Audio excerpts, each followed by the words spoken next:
Le GO-Train d'Afrique du Sud émet moins de carbone que les véhicules de tourisme.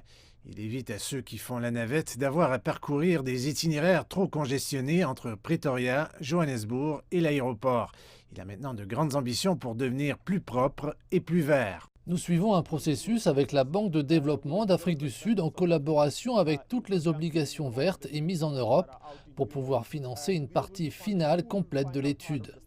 Une fois que nous aurons fini avec l'étude, alors cela nous permettrait de lancer les phases pilotes de passage au vert.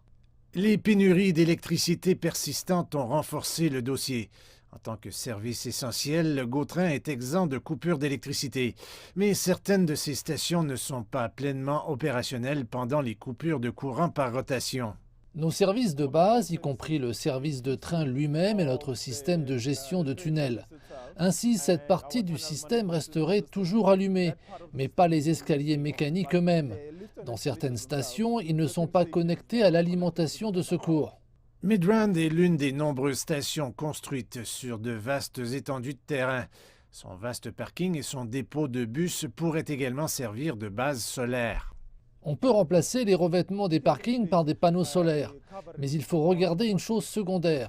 Il ne s'agit donc pas seulement de produire de l'électricité, car la quantité d'électricité peut produire un Midrand, c'est plus que ce que Midrand a besoin. Nous devrons donc également examiner notre propre micro-réseau qui nous permettra ensuite de pouvoir déplacer l'électricité d'une centrale à l'autre. La flotte de bus du service ferroviaire fait également partie du plan durable.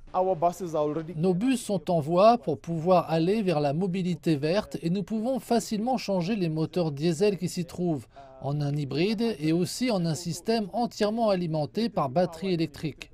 Les entités publiques et privées repensent la façon dont elles gèrent leurs opérations alors que les prix du pétrole montent en flèche et que la crise énergétique du pays s'aggrave.